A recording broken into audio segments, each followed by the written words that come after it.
Si no, podemos seguir con el próximo panel, que es el tercero y el último, en el cual se abordará la perspectiva política económica, para lo cual vamos a invitar a Carlos Acuña y a Carlos Leiva, y quien moderará será Cristina Calvo, así que los invitamos por favor a que suban. Francisco nos dice en Laudato Si: la política no debe someterse a la economía y esta no debe someterse a los dictámenes y al paradigma eficientista de la tecnocracia. Hoy, pensando en el bien común, necesitamos imperiosamente que la política y la economía, en diálogo, se coloquen decididamente al servicio de la vida, especialmente de la vida humana. Cristina, te dejo con los oradores. Hasta luego. Buenas tardes. Me agarraron de improviso, pensé que venía un intervalo. Seguimos, bueno, en el gran marco del desarrollo humano integral, solidario, sostenible, que como sabrán, hay una amplísima biblioteca. Cada vez que se iba agregando un elemento, surgía una nueva biblioteca, ¿no? Y justamente para seguir completando la visión y desde la perspectiva política económica tenemos a dos especialistas, dos Carlos. Y como decía el padre Camaño, desarrollo es conflicto. Uno de los conflictos éticos que encontramos en el desarrollo es precisamente entre la política y la economía, ¿no? Que la política de algún modo abandonó el ámbito de los fines a la economía, se lo dejó que lo fije la economía, y por eso, para tratar de empezar a recuperar eso, vamos a darle en primer lugar la palabra al aspecto de la política. Entonces tengo el gran gusto de presentar a Carlos Acuña, que es doctor en Ciencia Política de la Universidad de Chicago, cuenta con un magíster en Metodología de la Investigación, es investigador principal del CONICET, profesor de múltiples universidades, Buenos Aires, Torcuato Di Tella, San Andrés, donde diseñó y dirigió la maestría en Administración y Políticas Públicas, profesor invitado en las universidades de Chicago y Notre Dame. Actualmente dirige el programa Estado y Políticas Públicas de la Escuela de Política y Gobierno de la Universidad Nacional de San Martín, miembro del Instituto Interdisciplinario de Economía Política. Publicó numerosos artículos, libros. En el 2009, la legislatura de la Ciudad Autónoma de Buenos Aires le dio un reconocimiento a su trayectoria como personalidad destacada de la ciudad. Escuchamos, Carlos. Gracias. Bueno, buenas tardes. Ante todo, mi agradecimiento al padre Carlos por esta invitación. Ahí están los objetivos de la presentación, pero yo quiero remarcar algo sobre esta presentación. Laudato nos brinda una lectura política con claros acentos. Esto se dijo en los otros paneles, ¿no? En la integralidad y la necesidad de miradas sistémicas. Y la pregunta es, si ponemos un acento en la integralidad, ¿qué es lo que está desintegrado, no? Y efectivamente, si hacemos un recorrido de la argumentación, es un llamado, yo diría, en varios lugares apasionado, a reintegrar las nociones de individuo, comunidad, naturaleza. Reintegrar la noción de derechos individuales con las de derechos colectivos y bien común. Reintegrar nociones de consenso y conflicto, lo que se comentaba en el panel anterior. Alejarse de rupturas entre política y economía, alejarse de rupturas o lecturas dicotómicas entre Estado, mercado, sociedad. Yo creo que, y además todo esto llamando a un necesario diálogo. Y yo agregaría, en varios lugares se marcan, pero yo lo voy a marcar en mi presentación, un diálogo que demanda mucha humildad. Porque tenemos que reconocer que si bien es necesario rescatar estos elementos que se marcan en la encíclica, al mismo tiempo tenemos que reconocer las limitaciones en el conocimiento. Hemos perdido, en muchos sentidos, certezas y lo tenemos que aceptar y reconocer. En este contexto, la presentación quizás tiene un tono un poco distinto. ¿En qué sentido? Yo en la presentación la pensé con un foco en los problemas de desarrollo de la Argentina, tomando sobre todo los presupuestos sistémicos e integrales. O sea que en ese sentido quiero hacer una referencia más puntual a los problemas que enfrentamos en la Argentina, en el avance en esta lógica integral y de un entendimiento más sistémico, para resolver los problemas del desarrollo entendido de esta forma, como una forma integral. Y entonces lo que voy a marcar son tres cuestiones, una muy por arriba, porque quiero partir de esto, donde voy a argumentar simplemente que el desarrollo argentino no ha sido ni integral, ni solidario, ni sostenible. Tres elementos fundamentales. Esto es, si pensamos de la Populorum a la actual encíclica, lo que notamos es un avance y una profundización de un conocimiento. Si desde esos textos miramos la historia argentina, tenemos que reconocer importantes continuidades. En segundo lugar, les voy a recordar la relación que existe entre tipo de democracia, capacidades estatales y la sociedad. Esto es romper estas lecturas.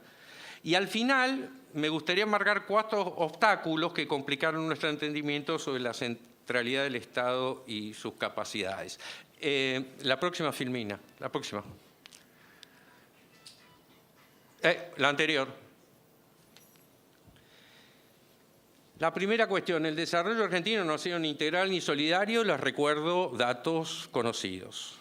Me voy al 74, 8% de pobreza, 2015, 29. Multiplicamos casi 3 veces y media la pobreza.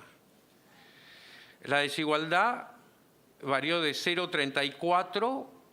En el 2002 llegamos a 0,500 y en el 2014 se bajó a 0,42.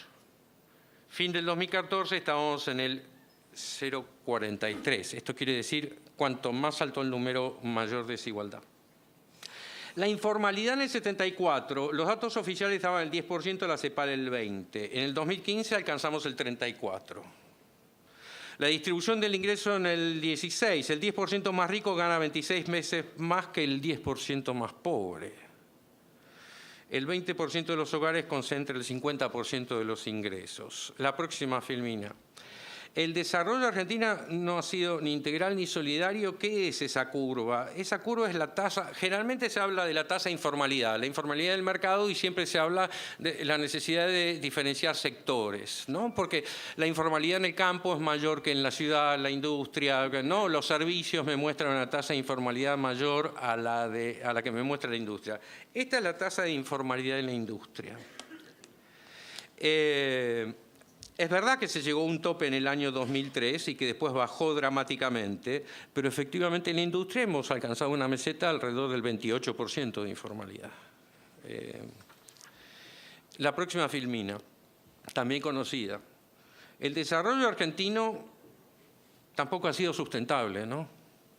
Esto cubre del año 50 al 2014 y del 2014 se han repetido, sabemos perfectamente los ciclos de stop and go.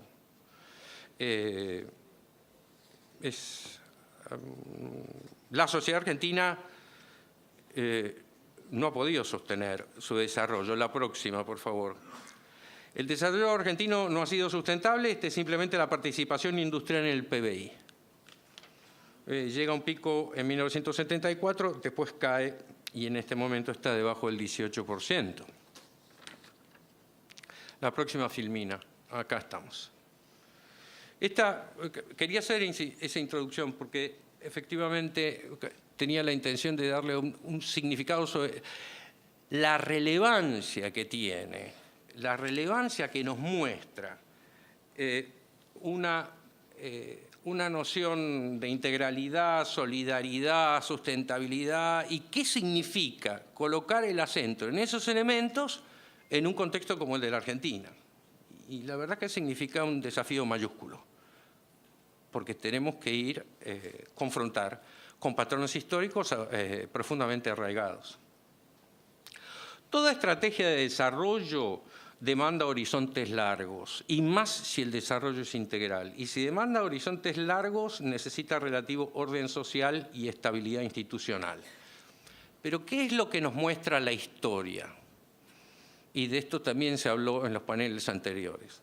La historia nos muestra que por lo menos hay dos grandes familias de lógicas políticas para alcanzar orden social y producir estabilidad institucional. Una primer gran familia tiene que ver con ciertos sectores de la sociedad ejerciendo una victoria en una lucha contra otros sectores de la sociedad. Podrá ser una lucha electoral, podrá ser una lucha en democracia, pero de una u otra forma la implementación de políticas se puede sostener en el tiempo siempre y cuando se desarticulen, se debilite la capacidad político-institucional de los afectados por las políticas. Y hay sociedades de ese tipo, sin ningún lugar a dudas, que tenemos sociedades que han logrado mantener en el largo plazo cierto tipo de políticas que afectan a importantes sectores de la sociedad sin que surjan como sociedades conflictivas, con conflicto abierto, digo. En este sentido, la primera lógica nos muestra una lógica en la que el orden social y la estabilidad institucional va de la mano del debilitamiento de los actores sociales afectados por esas políticas. La segunda lógica también nos muestra una gran familia que se acerca más a la lógica del consenso y del acuerdo. El acuerdo social. Pero el acuerdo social que indudablemente nos muestra una serie de precondiciones para poder ser alcanzado. En primer lugar, actores sociales organizados. Esto es, con capacidad de legítima representación y gobierno sobre sus bases. En segundo lugar, un Estado con suficiente autonomía de los actores sociales, de los intereses que cruzan a la sociedad, como para disciplinar a aquellos que violan los acuerdos sociales. Y en tercer lugar, un aceptable retorno a la inversión, algo que en parte está bajo el control de los actores nacionales y en parte no. Ahí tenemos que reconocer humildad. A veces entran en juego dinámicas internacionales que están absolutamente fuera de nuestro control. La próxima filmina. En este contexto, yo creo importante reconocer la necesidad de comprender a la democracia, al Estado y a la sociedad de manera integral, como se propone en la encíclica. ¿Qué quiere decir esto? Cada una de estas familias a las que yo hacía referencia antes, cada una de estas distintas lógicas con las que se puede producir un orden social, algunas pueden llegar a ser consideradas más ilegítimas porque son más excluyentes, otras deberían ser consideradas más legítimas porque son más inclusivas. Pero más allá de esto, cada una de estas familias en realidad remiten a diversos tipos de democracia. ¿Por qué? Porque las democracias nos muestran diferentes tipos de organización y representación de intereses. Nos remiten a distintos tipos de Estado. Los Estados nos muestran diferencias en el tipo de capacidades que despliegan porque cumplen funciones distintas en diversas democracias. Y nos remiten a distintos tipos de sociedades. Democracias liberales con actores sociales débiles y el mercado como principal mecanismo asignador de recursos nos van a mostrar estados mínimos subsidiarios y sociedades más desiguales. Y eso se puede mantener en el tiempo. Un ejemplo es Estados Unidos. Otro ejemplo es Chile. Perfectamente. Chile es una democracia que se sostiene, me muestra estabilidad institucional y al mismo tiempo los actores sociales tienden a ser actores sociales mucho más débiles que en sociedades más complicadas como la Argentina. La próxima filmina. Por el otro lado, en la literatura existe esa esa otra lógica democrática que tienden a llamarse democracias neocorporativas, que articulan la lógica de representación del individuo, del ciudadano, pero también la lógica de representación de intereses colectivos. Es algo así como son democracias que tratan de incorporar una doble ciudadanía. La ciudadanía individual se respeta claramente, pero por el otro lado se trata de construir una ciudadanía colectiva, una ciudadanía social. Es algo que sí que se busca complementar los intereses individuales con el bien común, que es el tremendo desafío que encuentra la generación de un orden político para que sea considerado legítimo, justo. Dicho esto, estas democracias mostrarán actores sociales organizados y fuertes, estados con alta capacidad de intervenir en los mercados y administrar las relaciones capital-trabajo, ligados a esa doble ciudadanía. Y estas democracias, con este tipo de estados, resultan en sociedades con mayor igualdad e inclusión. Por ejemplo, Alemania, Suecia, Noruega. Por casa como andamos, en realidad, en la radiografía yo se la hacía al principio. A la democracia argentina se le puede considerar una democracia dual. ¿Por qué? Porque hay un sector de trabajadores que claramente, los formales, gozan de una serie de derechos que son colectivos. Uno encuentra una institucionalidad que no es la institucionalidad propia de los Estados Unidos o Chile.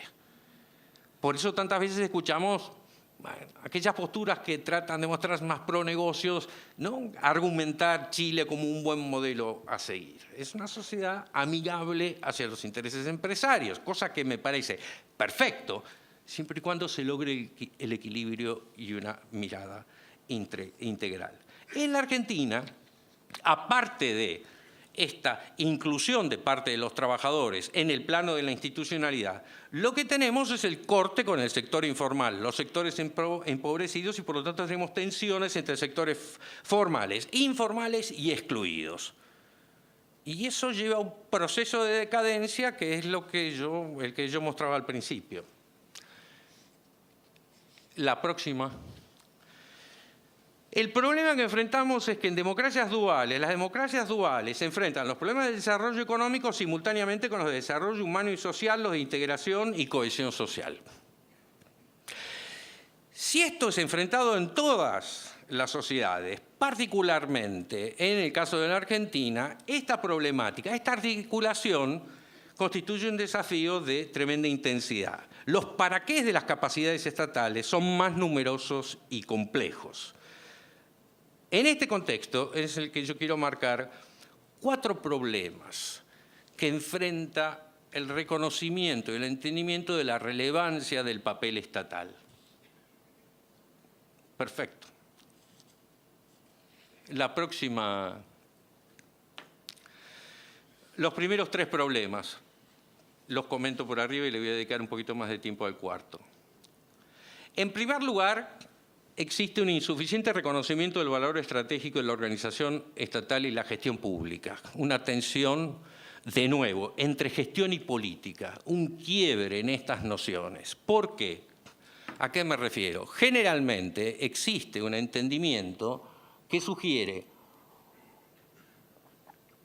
que los problemas que enfrenta la sociedad se resuelven a través de la lucha política, la resolución de la lucha política a través de la contienda electoral. Hay alguien que pierde, alguien que gana y el Estado cumple. Lo importante en esta lectura parece que está en el plano de la lucha política. Y el Estado, la gestión estatal y la gestión pública parece que es un problema de segundo orden. Una cosa son los políticos, los que están peleando, otra cosa son los burócratas, ¿no? Hasta suena distinto. Parece que el burócrata... ¿Qué es lo que tenemos que reconocer? Que los problemas de gestión no son de segundo orden. En los problemas de gestión estatal se juega la capacidad del Estado de efectivamente implementar y sostener políticas en el mediano o largo plazo. ¿Qué es lo que se debería reconocer para romper esta ruptura que existe entre la noción de la política versus la gestión? Que el poder en una sociedad, la distribución de poder, se juega tanto en lo que es la contienda política como en las capacidades de gestión que muestra un Estado. Desde ese punto de vista, política y gestión necesariamente Son dinámicas que hay que leerlas de manera integrada, sistémica. El segundo problema es un problema que podemos ya considerar como el problema del nominalismo. ¿Esto qué quiere decir? No siempre contamos con integralidad sistémica. Una cosa es la comprensión sistémica de los problemas que enfrentamos, de los dilemas que enfrentamos. Otra cosa es suponer que estamos operando sobre, efectivamente, sistemas. ¿A qué me refiero? En la cotidianeidad de las políticas públicas, del accionar estatal, muchas veces imputamos la condición de sistema a estructuras que no necesariamente lo son. ¿Qué quiero decir con esto? Cuando usamos la noción de sistema, estamos imputando unidad e integralidad. Si yo digo, el sistema de salud, hay reglas de inclusión e inclusión, ¿no? Hay algo que es salud y algo que no es salud. Utilizar la noción de sistema, entonces, implica imputar unidad e integralidad, hasta cierto punto. Ahora, pensemos el sistema de salud en la Argentina. Lo que tenemos es una dirección nacional, ¿no?, en manos del Ministerio de Salud. Está constituido por 3 subsistemas. El subsistema de salud público, que fue descentralizado a manos de provincias y municipios. Entonces, al Estado Nacional le cuesta muchísimo influir las políticas que se llevan adelante en las políticas y los municipios. El segundo subsistema es el subsistema de las obras sociales sindicales, que sabemos perfectamente que es un subsistema que está en permanente tensión entre los propios sindicatos, con toda la razón del mundo, y el Ministerio de Trabajo, porque es parte de las obras sociales sindicales. Entonces el Ministerio de Salud ahí ve su capacidad de influencia bastante recortada. Y después tenemos el sistema de salud de las prepagas, el privado, al cual hace muy poco tiempo, creo que 2 años, recién se terminó de reglamentar una ley que rigiese sobre el sistema de salud privado. ¿Qué estoy sugiriendo? Que de repente, cuando discutimos política de salud en la Argentina, hablamos con cierta liviandad de los contenidos que debe tener. Y primero no nos preguntamos si el Estado Nacional está en condiciones de implementar esos contenidos. ¿Por qué tenemos que hablar de un sistema de salud en la Argentina? ¿Por qué no hablamos de que la Argentina tiene 3 sistemas de salud desintegrados, bollantes, descoordinados, y que el Estado Nacional, yo me tengo que preguntar las capacidades que tiene de implementar una política nacional de salud? ¿Está claro cuál es la sugerencia? Hablamos de el sistema del empleo público en la provincia de Buenos Aires. Hay más de 32, creo que, regímenes de empleo público en la provincia de Buenos Aires. Está bien, 3 concentran al 80% de los empleados. ¿Pero qué tiene que ver el régimen policial con el régimen docente, con el régimen de salud? Hay un sistema de empleo público, puedo tener una sola política. Está claro dónde va la llamada de atención sobre el nominalismo. El nominalismo tiende a imputar cierto tipo de capacidades que no necesariamente tenemos. El dogmatismo es aquellas posturas que nos muestran lecturas sesgadas que imputan contradicciones cuando no necesariamente las hay. El ejemplo era sencillamente, se nos planteó la necesidad de descentralizar los servicios públicos. Se lo contraponía, las ventajas de la descentralización se las contraponía a las desventajas de la centralización. La centralización implicaba un Estado nacional autoritario, corrupto, ineficiente. La descentralización traía una serie de ventajas. Claro que la descentralización tiene ventajas. Sin embargo, de nuevo, el llamado a miradas integrales, sistémicas. La forma con que se llevó adelante la descentralización en la Argentina, en distintos periodos históricos, pero particularmente en los 90, ¿qué es lo que produjo? Produjo el aumento de las heterogeneidades regionales en la Argentina. Argentina llevó adelante una descentralización en oposición, como ruptura a la centralización. ¿Qué es lo que no se reconoció? La verdad que no se reconoció que centralización y descentralización son 2 funciones que tienen que estar articuladas. Si el Estado Nacional va a descentralizar algún servicio, tiene que tener en claro qué mantener centralizado y para qué. Eso, en lo cotidiano, en términos de lo que es construcción estatal, es lo que implica miradas integrales, miradas más sistémicas. Yo les recuerdo que en el año 2002 La Liga de Gobernadores, la Liga de Gobernadores de entonces proponía, en el medio de la crisis, evaluar la necesidad de mantener ministerios de salud en Argentina, nacional. Total, si ya no tenía hospitales, ¿para qué queremos un Ministerio de Salud Nacional? ¿Está claro? La discusión es, ¿para qué quiero un Estado nacional si acabo de...? ¿Cuál es el equilibrio? ¿Qué me dice esa mirada sistémica? Bueno, esa mirada sistémica, ese llamado a la integralidad, en políticas como la nuestra significan desafíos sumamente concretos, como por ejemplo, ¿para qué quiero un Estado nacional? ¿Qué significan las autonomías provinciales y cómo se da ese equilibrio de manera legítima? Y esas son discusiones que no están saldadas en nuestra sociedad. Así como no están saldadas las discusiones, creo yo, entre los tipos de democracia. Yo creo que la lucha relacionada al principio de mi presentación sobre distintos tipos de democracia implica distintos tipos de Estado e implica distintos tipos de estructura social. La lucha alrededor del tipo de democracia creo que ha cruzado la historia argentina y yo sinceramente creo que sigue cruzando la actualidad de los conflictos políticos en la Argentina.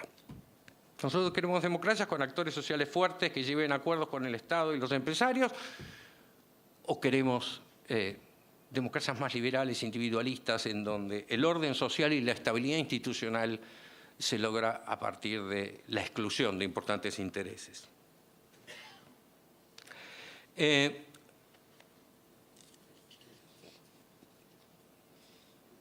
Yo diría, vamos a la última filmina.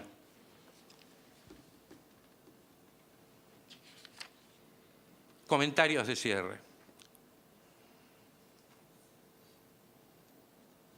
Es eso.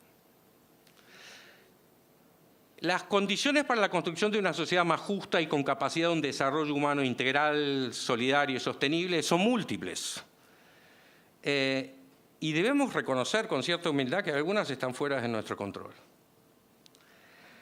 Dentro de las que sí están bajo nuestro control, el desarrollo de capacidades estatales es una condición sine qua non, como para poder contar con ese desarrollo integral. Y este desarrollo, más allá de sus aspectos técnicos, constituye un proceso centralmente político. ¿Y esto qué quiere decir? Y también voy a retomar cuestiones que se plantearon o se acentuaron en los otros paneles e inclusive en la introducción de las jornadas.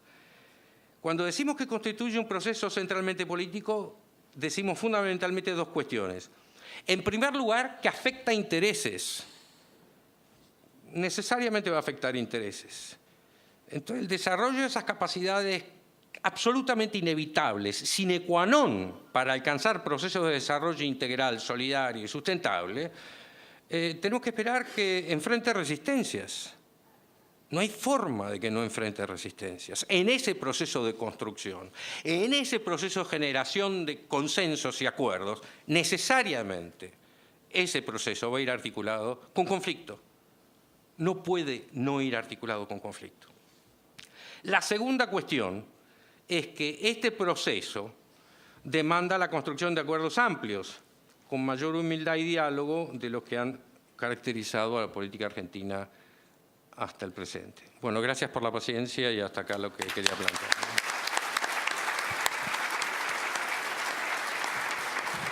Muchas gracias, Carlos. Presento a Carlos Leiva, que es profesor titular consulto de la Universidad de Buenos Aires, director de la Maestría en Procesos de Integración Regional Mercosur de la UBA, subdirector de la Maestría en Administración Pública, también de la UBA, columnista económico en varios espacios, fue subsecretario de Economía de la Nación, presidente del Fondo Nacional de las Artes y autor de Política y Economía en el tercer gobierno de Perón. Muy bien, muchas gracias.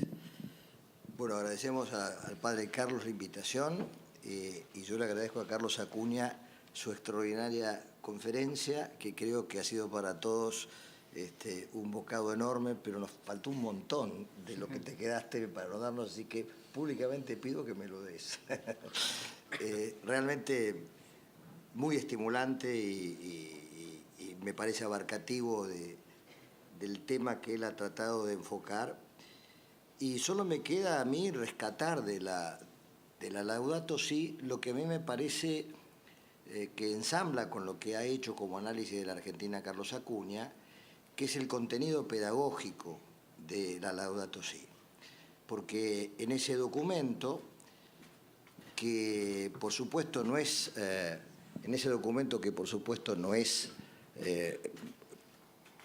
diferente o un cambio radical de la tradición de la Iglesia en materia social, sí es un documento fundamentalmente pedagógico, dirigido no solo a quienes son los feligreses de la Iglesia, sino, me parece, a las clases dirigentes del mundo, dado que Francisco ha adoptado la posición de ser un líder universal, preocupado por los temas que comprometen al mundo en su totalidad.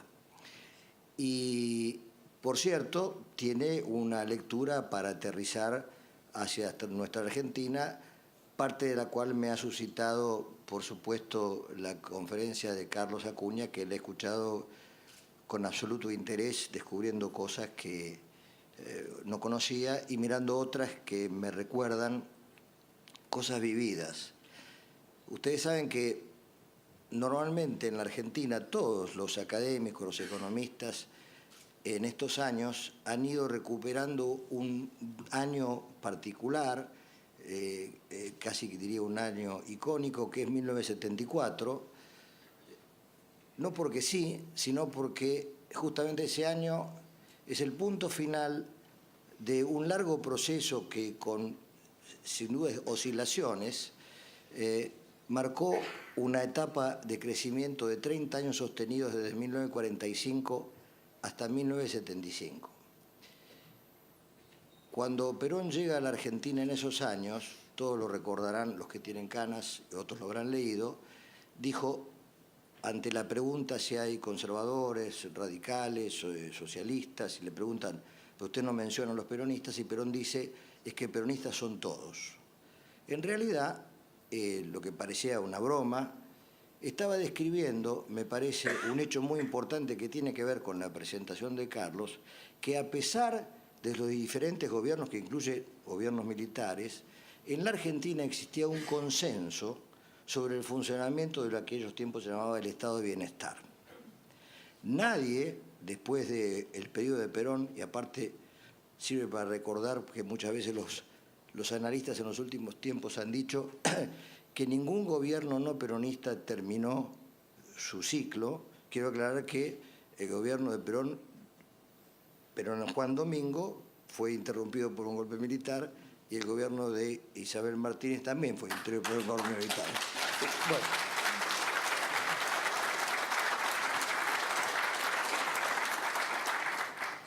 Supongo que aplauden mi memoria.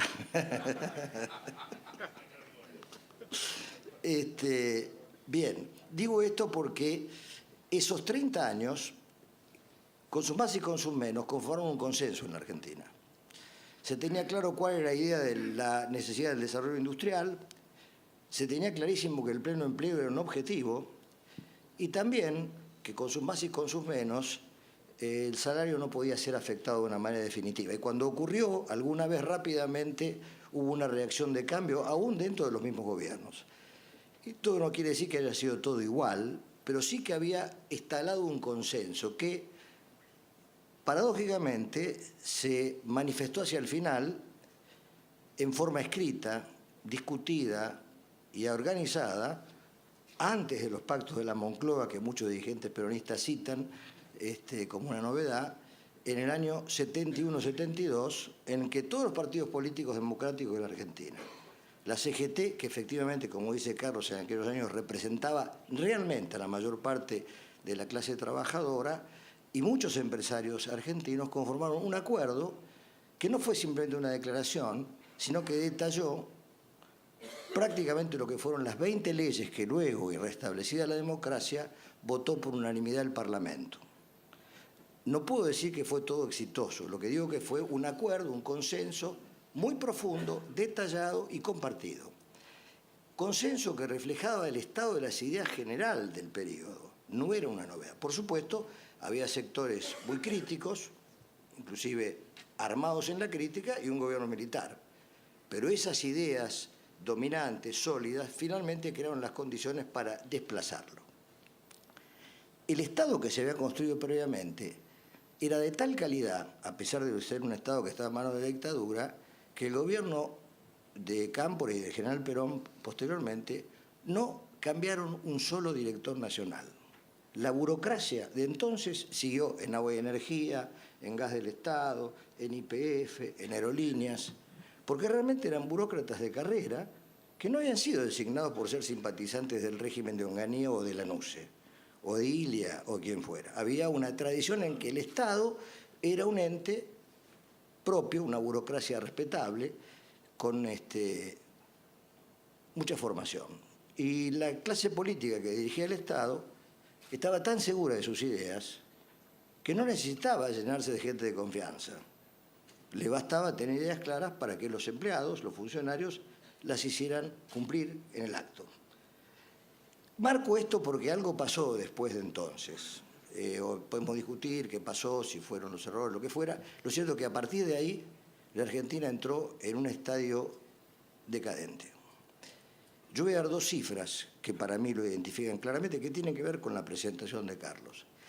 Desde 1974 a la fecha, el Producto Bruto por habitante, con toda la discusión estadística que tenemos sobre cuál es el producto, porque no son tan flácidas, no son tan claras las cifras, pero más o menos homogeneizado con economistas de distintas opiniones o visiones, el Producto Bruto per cápita desde el 74 a la fecha creció a la tasa anual acumulativa del 0,7%.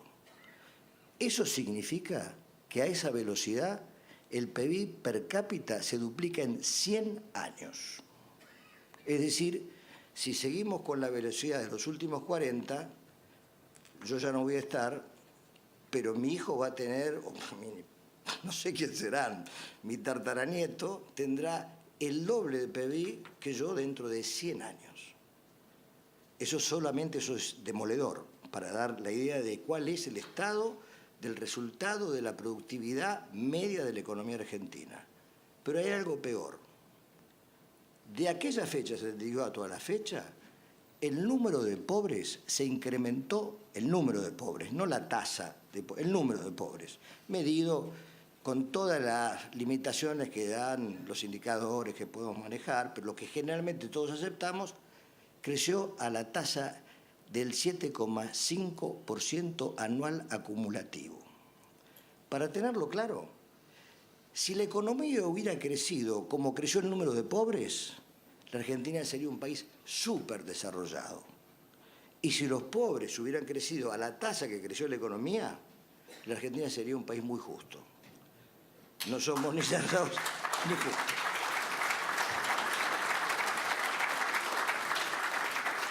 Ahora supongo que aprueban la exactitud de mi cálculo, porque de lo contrario no sé qué estamos aprendiendo. Ahora bien, ¿qué nos dice Francisco frente a todo esto? A lo mejor no discrepo, pero sino que pongo un punto que me conviene a mí para lo que quiero decir. El enfoque de la economía de Laudato Si esencialmente es un enfoque sistémico, que para ponerlo en un lenguaje coloquial quiere decir que es un poco loco tener un Ministerio de Economía que toma medidas económicas que producen daño social y un Ministerio de Bienestar Social que corrige los daños económicos que produce la economía.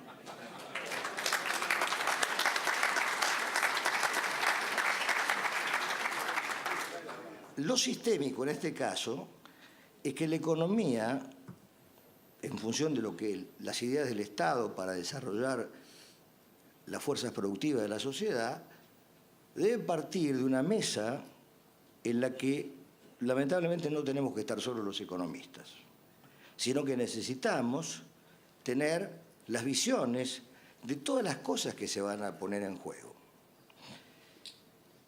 Lo que nos dice Francisco, y hasta yo diría, hay una parte que no la tengo muy mala memoria, no puedo recordar bien, diría Macanas, pero sí sé que él hace un planteo casi metodológico de cómo se define una política pública y los cuidados que hay que tener para que esa política pública efectivamente refleje las condiciones sistémicas que va a provocar.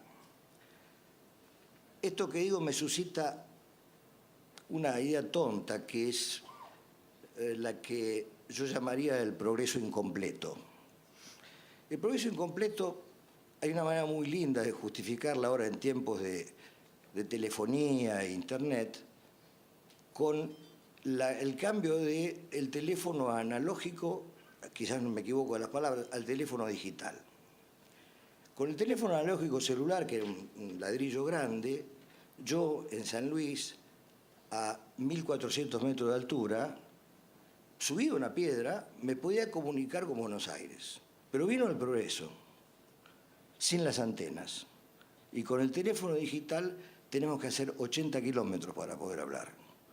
Eso es el progreso incompleto. Y ustedes pueden aplicar este tipo de progresos a millones de cosas que ocurren en la vida. Es una visión no sistémica. Hubo alguien que no le dijo al tipo que iba a ofrecer este servicio fantástico de la telefonía digital que para que fuera equivalente a la analógica, que sería más pedorra, pero uno hablaba, es que había que poner más antenas. O sea, el progreso incompleto en realidad es un retraso.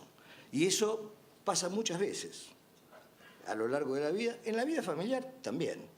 Digamos, hay que tener presente que siempre el pensamiento sistémico completa la visión de cualquier proyecto. Desde el punto de vista de la política económica, el ejercicio de esa visión sistémica reclama la idea de plan, que también Francisco la rescata. Porque el plan, en definitiva, es el acuerdo de un conjunto multidimensional de distintas especialidades para ver cómo hacemos fuerza para levantar esto. Y esto parece ser algo que también se perdió en esos años. El Consejo Nacional de Desarrollo, el Instituto Nacional de Planificación Económica, desapareció el piso entero de la administración pública y nunca más se volvió a reconstruir. Y la Argentina fue una sucesión de decisiones individuales. El funcionario más brillante apuraba la decisión y, por ejemplo, importaba trenes chinos con durmientes, vías y hasta los carteles que traducían W.C. Morris, Watercloss Morris, no sé si ustedes lo recuerdan, para digamos, tener una idea de lo que uno puede importar sin tener conciencia de lo que eso implica, mientras la industria ferroviaria en Argentina no se desarrollaba, siendo que era una industria que existe, que tiene potencial y que necesita el empujón. Bueno, si hubiera habido un plan de transporte, nadie hubiera imaginado el tren bala Rosario, ¿no es cierto? O nadie hubiera imaginado la importación de un tren.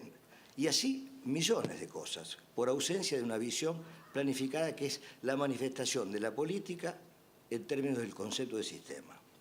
El segundo punto que marca en la Laudato Si como pedagogía, es decir, estoy diciendo que la Laudato Si nos está diciendo, miren, hay que pensar sistémicamente y planificar, con todas las condiciones que esto implica. La segunda cuestión es, acá Ana Donini lo mencionó, al rechazo a la idea de convergencia. Ustedes saben que todos, de alguna manera, suponemos que el progreso, el crecimiento, es adquirir los niveles de vida de, por ejemplo, los Estados Unidos. Bueno, objetivamente eso no es una utopía, es una quimera, porque no hay manera en nuestra vida, aún los más jóvenes que están aquí, que podamos nosotros imaginar a qué velocidad deberíamos crecer desde el punto de vista económico para aproximar a las condiciones de vida de aquellos países. Nosotros estamos en 11.000 y ellos están en 40. Un poquito que se corran, ya nos sacan 3 zancadas. No hay manera, no hay manera de ponerse eso como objetivo. Por lo tanto, la idea de la convergencia, que está asociada a la idea del derrame, porque conceptualmente es avanzan los que más tienen, eso se va a derramar y todos crecemos, en la traducción geopolítica de la idea del derrame, que ocurre también al interno de una sociedad, es una quimera y por lo tanto no debe ser perseguida. Hay otras maneras de mejorar las condiciones de vida que no tengan como bandera, como objetivo, esa quimera inalcanzable. Por ejemplo, resolver problemas concretos de la vida cotidiana. de millones de personas. Por ejemplo, el empleo. No hace falta incorporar la idea de que vamos a converger si antes previamente no pensamos algo mucho más apropiado a la vida, que es la idea del empleo. En realidad uno debería decir, en lugar del derrame, la idea del amarre. Agarrarme a la realidad y tratar de introducirme en ella para satisfacer las necesidades concretas de esta sociedad en la que vivimos. No es fácil sacar la idea de la convergencia porque está implícita. Cada vez que un político sube al atril, lo que está tratando de vender es que vamos para allá. Y en realidad ese es un viaje imposible de acceder. Y por lo tanto uno debería tener la humildad de pensar en términos concretos qué podemos resolver aquí y ahora. En un aquí y ahora de una sociedad, acá viene un bajón, que hay que tenerlo siempre presente, el 50% de los menores de 14 años en la Argentina, no importa que baje la tasa de pobreza, el 50% de los menores de 14 años ya nacieron en hogares pobres. Son hijos de pobres y nietos de pobres. Para ellos no puede haber exactamente la misma oferta educativa que para el resto de la sociedad. Yo sé que esto es muy doloroso de decirlo, pero esto es así.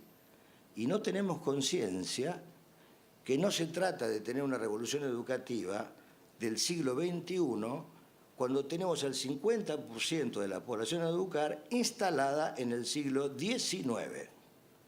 Esto hay que tener conciencia. En la Argentina son capas geológicas. Claro que sí que tenemos un pedazo del siglo XXI. Exportamos software, $1.000 millones de dólares por año.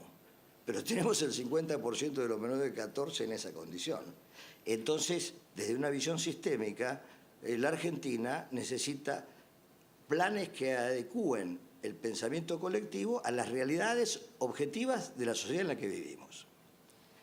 Y la tercera cosa que nos propone Francisco, y se ha dicho mucho aquí, es pensar desde la periferia.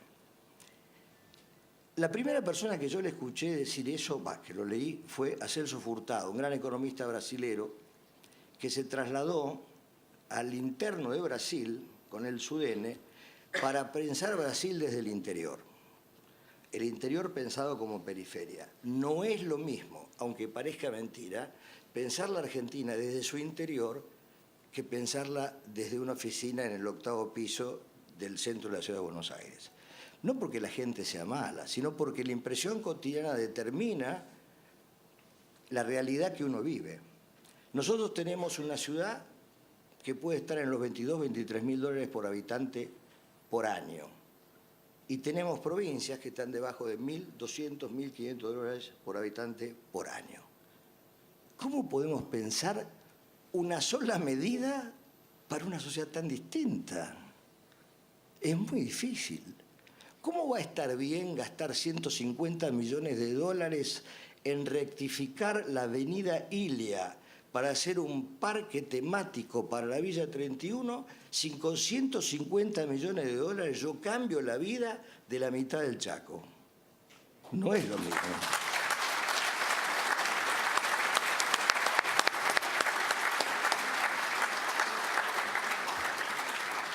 Este aplauso lo entiendo.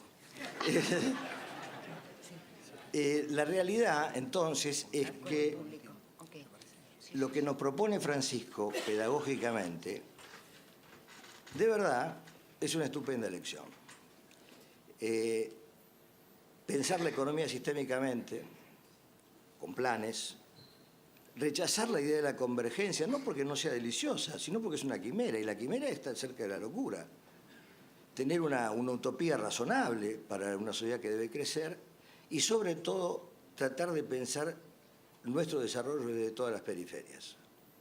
Porque, en rigor, la Argentina no solo tiene un problema de federalismo, tiene problemas de bolsones del siglo XIX, pedazos del siglo XXI, y todo eso no puede conformar una nación si no hay alguien que lo ordene, que lo organice. Yo creo que la conferencia de Carlos Acuña ha sido extraordinaria y me parece que, modestamente, me parece que lo que digo dice lo mismo que él en otro nivel menos sofisticado, más cordial. Y hasta ahí llego, nada más. Puedo dos comentarios breves. Uno, ustedes no sé si saben que somos primos hermanos, ¿no? No es verdad. No, lo que quiero acentuar es esto último que vos marcabas, porque en la mirada sistémica, en la búsqueda de integralidad, hay una clara propuesta de ruptura de un entendimiento tecnocrático de la economía divorciado del resto de las disciplinas. Tal cual. Y se dice con todas las letras. Y yo creo que eso es fundamental. Es fundamental en términos de lo que es un debate en las ciencias sociales entre el positivismo, ¿no? Disciplinas, pero es fundamental para tener un entendimiento que efectivamente tenga un impacto en la construcción de sociedades más justas, más equilibradas. Y con la mirada tecnocrática divorciada entre las disciplinas, el impacto que se tiene en la periferia o en las sociedades centrales no es el mismo. Claro que no. No, es mayor en las sociedades periféricas. No se puede hablar por teléfono con teléfonos digitales sin antena. Esa es la verdad. Bueno, al no haber hecho intervalo, tenemos tiempo para algunas preguntas. Y así también Carlos puede quizás también ampliar su exposición. Mientras las piensan, yo quería enlazar un par de cuestiones entre ambos, porque realmente todo el análisis empírico, duro, ¿no? Y también realista de Carlos tiene mucho que ver con la verdad que me da muchas pistas de reflexión y de análisis toda esta presentación que hiciste de tipologías de democracia que en función de qué determinadas capacidades estatales, ¿no? En qué intersecciones con capacidades estatales pueden generar o impactar en distintos modelos de desarrollo, ¿no? Y como eso, digamos, necesariamente crea conflictos que necesitan acuerdos, que necesitan espacios de diálogo inclusivos, amplios y plurales, que forma parte también de las asignaturas pendientes que tenemos como país, ¿no? Digamos, me pareció que realmente, no sé si se pusieron de acuerdo, pero la integración de ambas exposiciones genera, digamos, muchísimas pistas de análisis. Y ahora entonces abrimos estos minutos que quedan a preguntas y dirigidas a ambos o a alguno de los panelistas en particular. Ahí hay un micrófono. Aquí, después ahí. Una pregunta para Acuña. Si no cree que el modelo de democracia que en las Filminas designaba como democracia corporativa no tiene una mejor designación llamándole democracia social y orgánica, como la llamó un gran pensador y un gran dirigente argentino.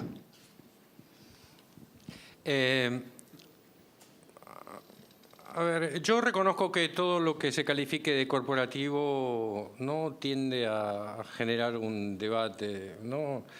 Lo que me interesa, más allá de la mejor o calificación, lo que me interesa es marcar que efectivamente existen distintos tipos de democracia que implican no solamente reglas distintas en términos de la representación, constituyen y reconocen intereses distintos. Una cosa son democracias en las que la lógica de representación se centra en el individuo y tiene que ver solamente con el ciudadano individual.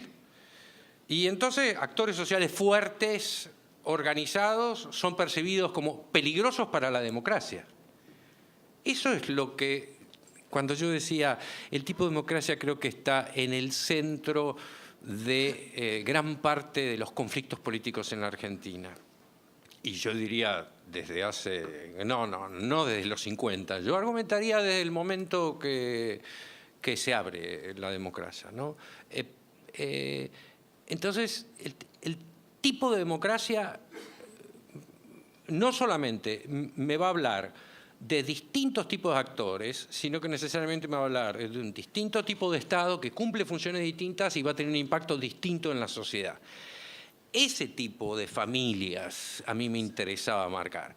Lo puede llamar democracia, como es que me comentaba, más orgánica, más equilibrada.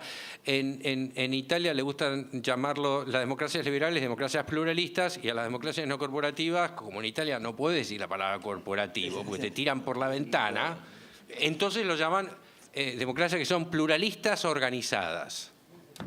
Pluralistas para marcar que hay democracia, hay partidos, hay parlamento, hay derechos humanos individuales, tenés todo el paquete tradicional de la democracia representativa liberal. Y además, lo que tenés es la representación de actores sociales que me muestran una ciudadanía colectiva. Y el gran desafío es ese equilibrio. Y la pregunta es, ¿vale la pena apostar a esa integralidad? Y uno diría, bueno, si uno no apuesta a esa integralidad, yo no entiendo cómo se puede hablar de justicia social o construcción de justicia social. La verdad que... Ahí y después aquí adelante. Hola, hola. Después acá adelante. Buenas noches. Consustanciado con el desarrollo de los expositores, tanto de Acuña como Leiva, lo mío no... Me presento, soy Rubén Feliú. Estoy aquí en mi calidad de hombre de la Iglesia, soy yostatiano y fui invitado por gente de la democracia cristiana. Es mi primera vez y lo mío no es una pregunta, sino es una sugerencia. Y refiere a esto. Hace un momento estuvo acá presente el jefe de gobierno de la Ciudad de Buenos Aires, licenciado Larreta, y creo que como sugerencia es buscar para próximas jornadas de que todas estas exposiciones que se hacen las pueda tomar el representante de gobierno. Porque si no es como que estamos hablando, vaya a saber para quién. Y todo lo que acá se está exponiendo hay que hacérselo conocer a esta gente que está gobernando y que no está gobernando precisamente bien, porque está dejando mucha gente fuera del sistema.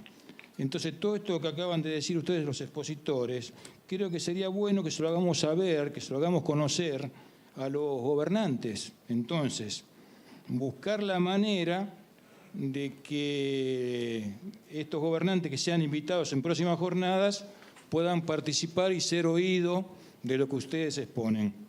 Eso es todo. Les agradezco por permitirme expresar el sentimiento. Gracias. Acá adelante, por favor. Siempre estaba antes aquí.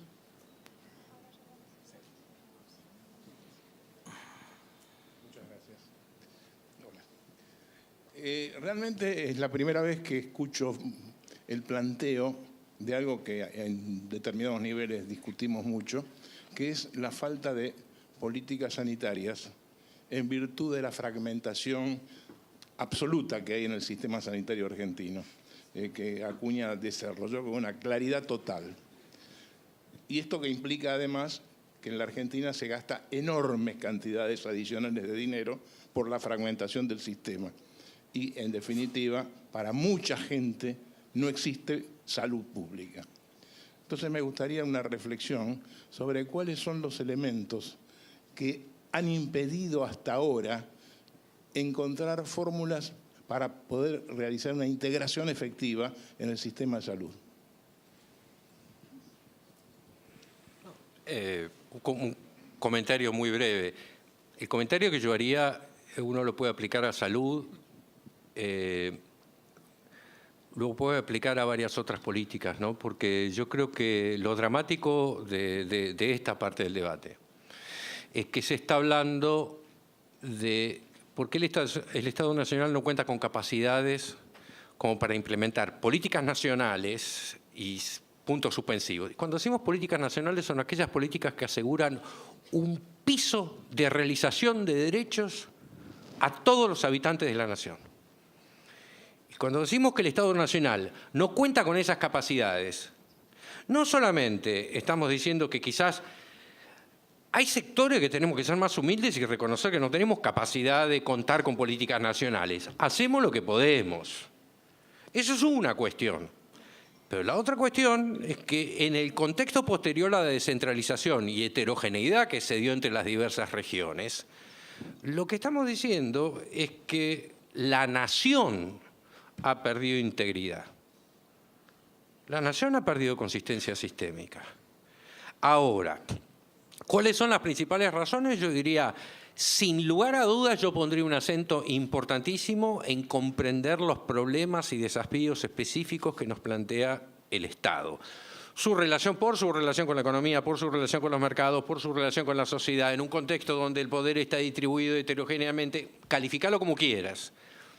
Pero efectivamente el Estado nos muestra una centralidad en este juego, en el juego del desarrollo inclusivo, que yo creo que es bastante difícil dejarla de lado. Y por eso es objeto de un conflicto central, ¿no?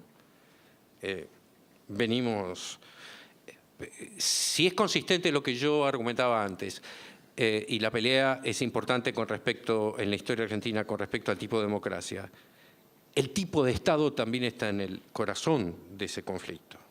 Y miremos los bandazos que ha tenido el Estado, las capas de las que nos hablaba Carlos. No son capas casuales, son capas, una que viene de una dictadura con una mirada estatista desarrollista, capas que vienen de la democracia del 73 de la otra dictadura, capas, y en el centro está la discusión sobre qué Estado. Y porque yo creo que los actores estratégicos, intereses muy concretos, tenían muy en claro que no podés construir una democracia como la que se hablaba, integrada, neocorporativa, si uno no cuenta con el Estado apropiado para llevar eso adelante. Si no, es una mera expresión de deseos para poder hacer campaña electoralmente. Pero después no se puede concretar nada, ¿no? Sí, para Carlos Acuña y después en relación a Carlos Leiva, si el ejemplo que dio en relación a economía y desarrollo social, también en el marco que tenemos aquí de análisis de la Laudato Si, no se podría también entender en relación a las políticas económicas, las políticas ambientales, porque hemos tenido esa confrontación. Por un lado, en el ámbito del Ministerio de Economía tenés una política piscícola y una pesquera, una política forestal, etcétera, y en el medio ambiente, para los conflictos que han generado esas políticas, tenés una política ictícola de conservación, una de sustentabilidad de los bosques nativos, etcétera.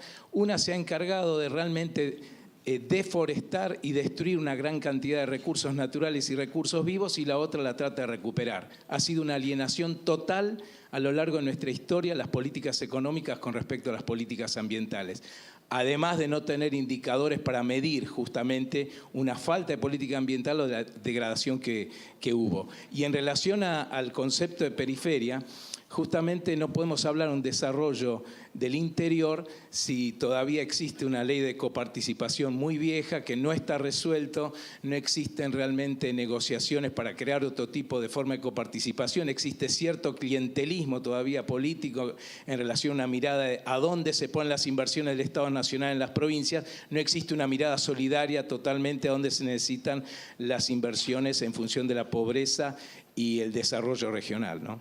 Yo estoy totalmente de acuerdo y le voy a pasar la palabra a Carlos. Solamente voy a ser mula. ¿Se acuerdan? ¿No?